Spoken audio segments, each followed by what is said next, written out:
皆さんこんにちは. සාදරයෙන් පිළිගන්නවා ඔයගොල්ලන්ගේ මගේ channel එකට. මේ වීඩියෝ මාලාවෙන් අපි කතා කරන්න යන්නේ Japanese simple spoken lesson නේ. ඒ කියන්නේ ජපන් භාෂාව මුලින්ම කතා කරන කෙනෙක්ගේ ඉඳලා ටික ටික advance කෙනෙක් දක්වා කොහොමද කතා කරන්නේ කියලා අපි පාඩම් මාලාවක් අරගෙන ඉන්න කියලා තීරණය කරා. ඉතින් අද පළවෙනි lesson එක ඉතින් simple Japanese කවිවවල ඉඳලා ටික ටික කරගෙන යන්න බලාපොරොත්තු වෙනවා. ඉතින් අද පළවෙනි මාතෘකාව තමයි ආයිසත්සු ජිකෝ ෂෝකයි නේ. ආයිසත්සු කියලා කියනවා අපි greetings වලට නේ, greetings වලට. ජිකෝ ෂෝකයි කියලා කියනවා myself කියන්නේ තමන් ගැන කිවීම නේ. ඉතින් අපි මේ ආයිසත්සු ජිකෝ ෂෝකයි කොහොමද සරල විදිහට හැදෙන්නේ කියලා අපි උදාහරණ වශයෙන් පැහැදිලි කරගමු. ඉතින් පළවෙනි එක හාජිමේ කියන nice to meet you හමු වීම සතුටක් නේ.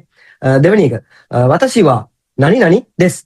වතසි වා name ඔයාගේ නම නේ, නම දෙස් මම අහවල් පුද්ගලයා වේ.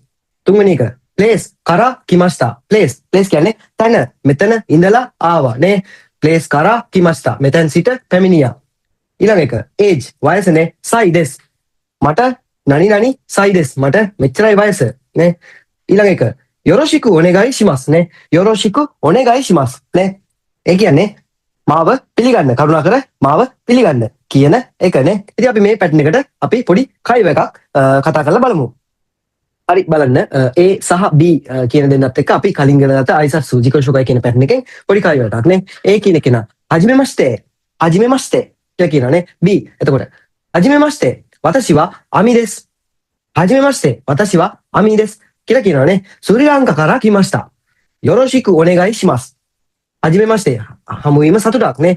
වතසි වා අමි දෙස්. අන්න අර පැටර්න් එක නම කියන එක නේ. වතසි වා අමි දෙස් මම අමි. ශ්‍රී ලංකා කරා කිමස්තා. ශ්‍රී ලංකා නේ, ලංකාවේ ඉඳලා ආවා. කරා කිමස්තා නේ. යොරොෂිකු ඔනෙගයි ශිමස් කරුණාකර මාව පිළිගන්න. ඊළඟට බලන්න ඒ කියන කෙනා කියනවා වතසි වා තනකා දෙස්. වතසි වා තනකා දෙස් නම නේ, තනකා මම තනකා. කොචිරා කොසෝ යොරොෂිකු ඔනෙගයි ශිමස් කියලා කියනවානේ. කොචිරා කොසෝ යොරොෂිකු ඔනෙගයි ශිමස් කියලා කියනවානේ. කොචිරා කොසෝ කියන වචනේ කියන්නේ අපි මේ වෙලාවේදී භාවිතා කරන්නේ කරුණාකර මාවත් පිළිගන්න කියන අදහසනේ. මාවත් පිළිගන්න කියන අදහස. මේ කොචිරා කොසෝ වගේ වචන එක එක කයිබවලදී එක එක විදියට අදහස වෙනස් වෙනවා. ඉතින් මේ වගේ අවස්ථාවක කොචිරා කොසෝ කියලා කිව්වහම කරුණාකර මාවත් මේ පැත්තෙනුත් එහෙම නැත්නම් මාවත් පිළිගන්න කියන අදහසනේ. හොඳයි අපි තව පැටර්න් එකක් කතා කරලා බලමු. හොඳයි බලන්න දෙවෙනි එක දොකොනි සුන්දේ මස්කා. දොකොනි සුන්දේ ඉමස්කා කියලා කියනවානේ. දොකොනි සුන්දේ ඉමස්කා කියලා කියන්නේ කොහෙද ජීවත් වෙන්නේ කියන පැටර්න් එක. ඉතින් අපි කාගෙන් හරි කොහෙද ජීවත් වෙන්නේ කියලා ඒ විස්තර කතා කරනකොට මෙන්න මේ නගරයට අපිට කතා කරන්න පුළුවන්. ඉතින් බලන්න දොකොනි සුන්දේ මස්කා එන කොහෙද ජීවත් වෙන්නේ. ඊළඟට ප්ලේස් එකනේ නනි සුන්දේ මස්. ප්ලේස් එකේ ජීවත් වෙනවා. එතකොට තුන්වෙනි එක ප්ලේස් දොන්නා තොකොරෝ දෙස්කා. දොන්නා තොකොරෝ දෙස්කා. දොන්නා මොන වගේ තොකොරෝ ප්‍රදේශයක්ද.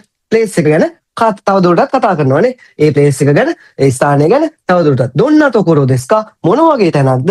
ඉතින් මේ රටාවටත් අපි පොඩි කයිව එකක් එක්කලා පැහැදිලි කරගමු. හරි බලන්න දොකොනි සුන්දේ මස්කා කියන අපි දෙවෙනි පැටර්න් එකත් එක්කලා කොහොමද පොඩි කයිව එකක් හැදෙන්නේ කියලා කතා කරලා බලමු. ඉතින් බලන්න A B කියන දෙන්න අතරේ තියෙන කයිව එකක් නේ. ඒ කියනවා දොකොනි සුන්දේ මස්කා. දොකොනි සුන්දේ ඉමස්කා කොහෙද ජීවත් වෙන්නේ. B කියන කෙනා ටෝකියෝනි සුන්දේ ඉමස්. ටෝකියෝනි සුන්දේ ඉමස්. ටෝකියෝ වල ජීවත් වෙනවා නේ. ජීවත් වෙමින් ඉන්නවානේ.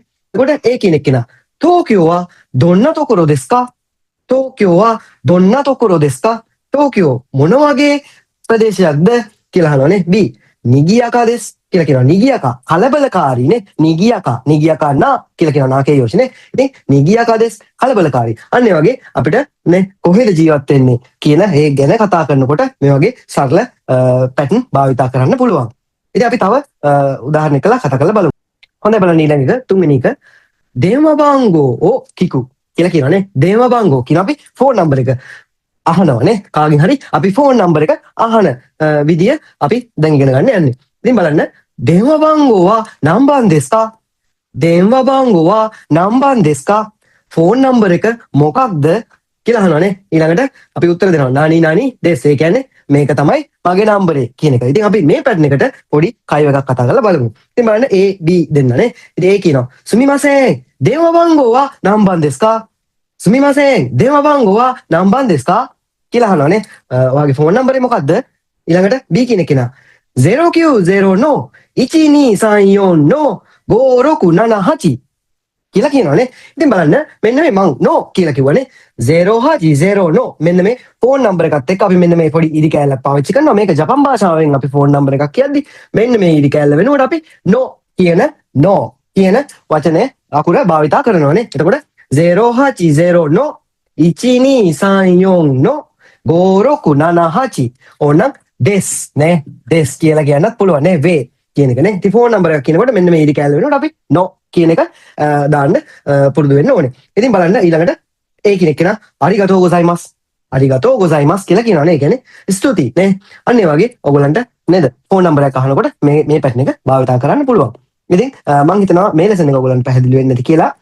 ඉතින් මේ වගේ සිම්පල් ස්පෝකන් ලෙසන් වල ඉඳලා ටික ටික ඇඩ්වාන්ස් ලෙසන් වලට යනකම් වීඩියෝ මාලාවක් ගෙන අරන් එන්න තීරණය කරලා තියෙනවා. ඉතින් මේක හොඳයි කියලා හිතනවා නම් අනිත් අයට බලන්න ෂෙයා කරන්න. ඒ වගේම channel එක subscribe කරලා තියාගන්න. එහෙමනම් ඊළඟ ජපනිස් ලෙසන් එකකින් එනකම් ගිහින් එන්නම්. මිතෙ කුරෙතේ අරිගතෝ